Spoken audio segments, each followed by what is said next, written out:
Natapos ang ating last chapter sa Wistoria Wand and Sword, kung saan may isa pang pagkakataon ang mga estudyanteng hindi nabiyayaan ng kulay, upang patunayan na karapat dapat silang makaakyat pa ng tore.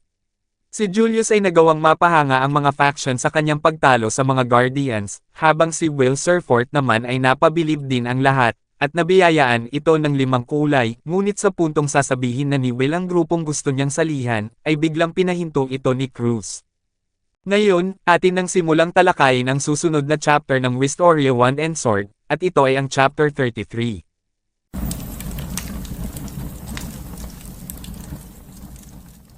Nagsimula ang chapter, kung saan pinahinto ni Cruz na pumili ng pangkat si Will. Sinabi din nito, na ang mayroon siya, ay hindi maaaring tawaging magic, naiintindihan ko ang pagpayag na papasukin siya sa tore, bilang isang kilos ng pagkilala sa kanyang mga nagawa noong pag-atake sa Terman Area, gayunpaman, nag-aalinlangan ako kung mayroon siyang kakayahan upang sumali sa alinman sa ating mga kilalang pangkat. Bigla namang tumayo si Elfaria, na bakas ang pagkainis sa kanyang mukha at sinabi, na hindi mo ba pinanood, Cruz? Ang kanyang nagawa ngayon lang ay isang tunay na mahika. Sinaad ni Cruz kay Elfaria, na oo, nakita ko lahat Elfaria, ngunit hindi niya ito talaga nagawa, ang ginawa lang niya ay gabayan ang spell ng iba, papunta sa nais niyang puntahan. Napakalinaw sa akin, na sa kanyang kaloob-looban, hindi siya isang mage, kundi isang barbaric warrior, ang pag-aalipusta na mararanasan natin sa buong mundo, kung papayagan ng tore na tanggapin ang isang parang dwarf sa mga hanay na ito, pang ideya pa lang ay nagpapanginig na sa akin. Nagsalita naman si Elnor at sinabi, na tama na ang pagdadrama, kung mayroon kang gustong sabihin, sabihin mo na. Biglang nag-snap si Cruz at may mga ilaw ang nagsilabasan sa sahig ng stadium at sinabi, na simple lang, Elnor, kung may kahit katiting na kakayahang mahika sa kanya, kailangan niyang patunayan ito. Ang mga ilaw na nagsilabasan sa paligid ni Will Surfort, ay may mga napakalaking halimaw ang lumabas, na ikinagulat ng ating bida. Patuloy namang nagsalita si Cruz at sinabi sa lahat, na ang nakikita mo ngayon ay isang uri ng Wolfus, isang mahiwagang nilalang na kamakailan lamang na binuo sa tore, upang supilin ang mga maaaring pag-aaklas ng mga dwarfs, masdan nyo ang mga Cristo Wraith. Inatake ni Cruz ang isa sa mga halimaw gamit ang kanyang mahika, na malapit kay Will Surfort, at sa isang iglap lang ay naglaho ito. Sinabi pa ni Cruz, na ang kailangan lang para mapabagsak ang gelatinous beast ay mahika, kahit ang pinakamasamang spell ay magagawa ito, tulad ng ipinakita ko, sa madaling salita, hindi kayang talunin ito ng walang mahika. Ang mga bahagi ng mga halimaw, ay parang gawa sa slime. May isang halimaw ang lumabas sa likuran ni Will Surfort na napansin niya, at mabilis na ginamit ang kanyang espada upang hiwain ito. Ang naputol na katawan ng halimaw, ay mabilis na bumalik sa dati, na ikinagulat ng ating bida. Sinabi ni Will sa kanyang sarili, na ito ay hindi nasisira. Ito ba ay katulad ng Balkar? Isang halimaw na nagwawalang bisa sa mga pisikal na atake. Labis namang nababahala si Elfaria para kay Will Surfort, habang sinabi ni Krilwi, na ngayon, paano niya tatapusin ito. Nagsalita din si Cariot at sinabi, na mayroong ilang loikas sa sinasabi ni Cruz, sa palagay ko, magandang gawin ang pagsusuri sa isang labanan, bilang magandang pag-iingat.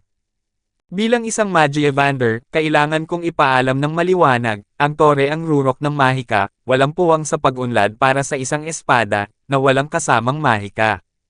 Ibinalik ang sin kay Will Surfort, kung saan nahihirapan itong kalabanan ang mga halimaw. Sinabi ng ating bida sa kanyang isipan, na ano man ang gawin ko, palaging bumabalik ito. Ngunit bawat mahiwagang nilalang ay may core. Basta't magagawa kong putulin ito, mayroon pa rin akong pagkakataon. Sinabi ni Cruz habang pinapanood niya ang ating bida, na hangal.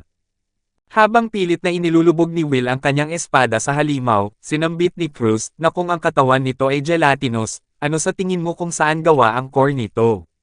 Labis mong binabale wala ang katalinuhan ng tore. Habang pilit na inilulubog ni Will ang kanyang sandata, ay biglang naglabas ng mga kuryente ang halimaw, na ikinagulat niya at napaatras ito papalayo sa kalaban. Sinabi ni Krilwi, na ang pagbuo ng stun shock sa isang nilalang, na nilikha upang supilan ang mga dwarfs, lagi mong alam kung paano gumawa ng pinakamasasamang bagay, Cruz. Unti-unti nang napapagod si Will Surfort sa pagharap sa mga halimaw, habang ang mga estudyanteng nasa stadium din, ay nababahala sa maaaring mangyari kay Will, dahil kapag hindi siya nakapag-isip ng isang bagay na tatalo sa mga halimaw, ay katapusan na niya. Sinabi din ng mga estudyante, na mga mataas na mage na tayo ngayon, siguradong may magagawa tayo, kaya tulungan natin siya. Sa ating mga spell at sa kanyang talino, baka magawa niyang matalo sila. May bigla namang isang splash ng tubig ang tumama sa kanila, at napahinto ang mga ito sa kanilang binabalak na tulungin si Will Surfort. Sinabi ni Cruz sa mga estudyante, na panatilihin ang inyong mga wand, hindi ko kayo sinusuri, mga batang salamangkero, inililetes ko ang huwad na ito ay isang investigasyon. Inilipat naman ng Sin kay Sion, kung saan itinaas nito ang kanyang dalawang kamay, at mabilis na binagsak sabay sabing, alam kong kaya mo ito, Will. May isang halimaw ang lumabas sa harapan ni Will Surfort, upang atakihin ito. Mabilis namang kumilos si Will upang iwasan ito, at gumawa siya ng counter-attack kung saan pinagpuputol niya ang kanyang kalaban. Ang mga bahagi ng halimaw na naputol, ay biglang kumulo at lumikha ng malakas na pagsabog kung saan tinamaan ang ating bida, at tumalsik ito papalayo. Sinusubukan ni Will Surfort na makabangon at sinabi, na kaya ko pa rin ito, hindi pa ako susuko. Muling nag-snap si Cruz, at muling nabubuo ang mga halimaw na sumabog na ikinagulat ng ating bida. Sinabi ni Cruz, na anumang karagdagang pagsisikap mula sa kanya ay isang aksaya ng oras, malinaw na hindi siya angkop, iminumungkahi kung manatili siyang walang kulay, at ilagay sa ilalim ng pangangasiwa ng Upper Institute, ang kapangyarihan ng Whis na ginamit, upang talunin ang Devende ay hindi pangkaraniwan, hindi iyon may kakaila. Pag-aaralan namin siya sa institute, isisiwalat ang kanyang mga lihim, at gagamitin ang kapangyarihang iyon para sa ikabubuti ng mahiwagang mundo. Nagsalita naman si Cariot at sinabi kay Cruz, na gagawin mo siyang parang daga sa laboratorio, naiintindihan ko. Hanggat maibubunyag at magagamit ang mga misteryo ng ikalimang pinagmulan, wala akong pakialam kung saan man siya dadalhin. Narinig ni Elfaria ang mga sinabi nila tungkol kay Will, at labis ang inis na naramdaman nito, at ang kanyang paligid ay unti-unting nagyayelo. Tinitigan ni Elfaria ng masama si Cariot, habang ang Flame Emperor ay patuloy na nagsalita. Sinabi nito, na ngayon, Elfaria, hindi ito ang tamang panahon para magwala. Kinausap ni Elfaria ang punong guro ng Upper College at sinabi, na hindi iyon ang napag-usapan, Cruz, malapit na akong mawala ng pasensya, para lang malaman mo. Bigla namang nagsalita si Zeo at sinabi, na tapos na ba kayong mga hangal sa pagbibitiw ng walang kabuluhang salita? May isa pang bloom ang isasagawa, paano kung ipagpaliban ninyo muna ang mga salita nyo hanggang doon? Nagulat si Will Surfort sa sinabi ni Zeo, habang nag-announce naman si Krilwi at sinabi sa lahat, na karaniwan, ang susunod na bloom ay magaganap pa sa kalahating taon mula ngayon, ngunit ang mga pangkat ay desperadong nangangailangan ng mga bagong miyembro, matapos ang matinding pagkabawas sa Terminaria. Kaya't ang ikalawang bloom ng taon na ito, ay magaganap ng kaunti ng mas maaga kaysa sa karaniwan, 1 linggo mula ngayon, kayong mga henerasyon ng pagkabahala, ay tinitingnan ng may malaking pag-asa, ang tore at mas lalo na ang buong mundo, ay umaasa ng marami mula sa inyong lahat. Pinaghihinalaan kung wala ng iba kundi ang inyong dugo, pawis, at luha ang magdadala sa inyo ng pagtanggap, ang mga hindi nakatanggap ng parangal ngayon ay makabubuti, kung maghahanda sila para sa susunod na bloom. Kasama ka dyan, Will Surfort, tama ba ang aking pag-intindi na ang Magi Evander at ang Institute ay pareho sa usaping ito? Ang tanging alituntunin ng tore ay ipakita ang inyong halaga, hindi ba?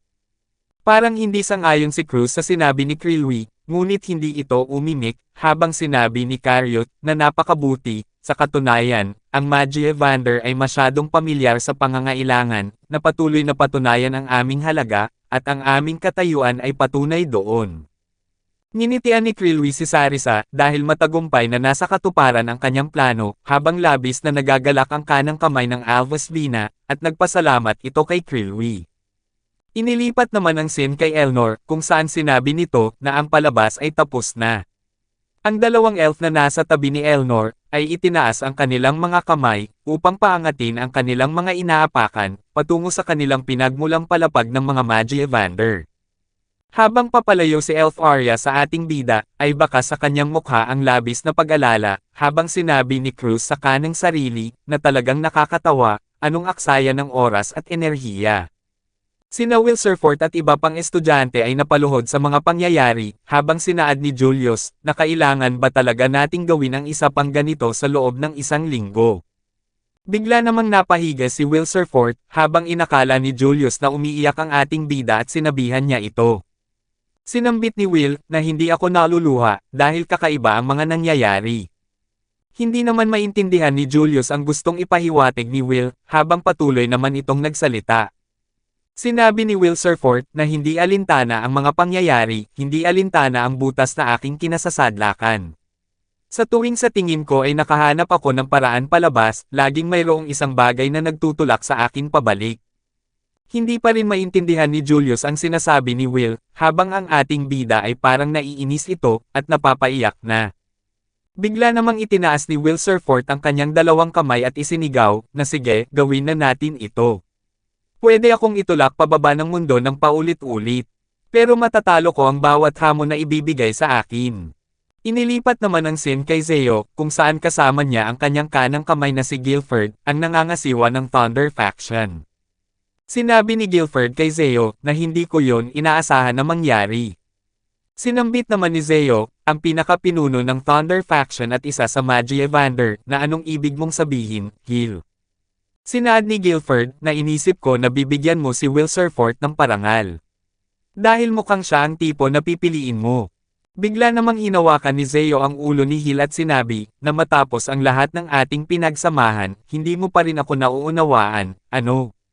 Walang bagay na higit pang nagpapalakas ng karakter at lakas, kaysa sa pag-angat mula sa kailaliman ng kawalang pag-asa. Dito na natatapos ang Chapter 33 ng Wistoria 1 and Sword. Paki-like and follow naman po ng ating Facebook page, nasa description po yung link. Muli huwag kalimutang mag-like, comment, share at subscribe sa ating channel. Salamat!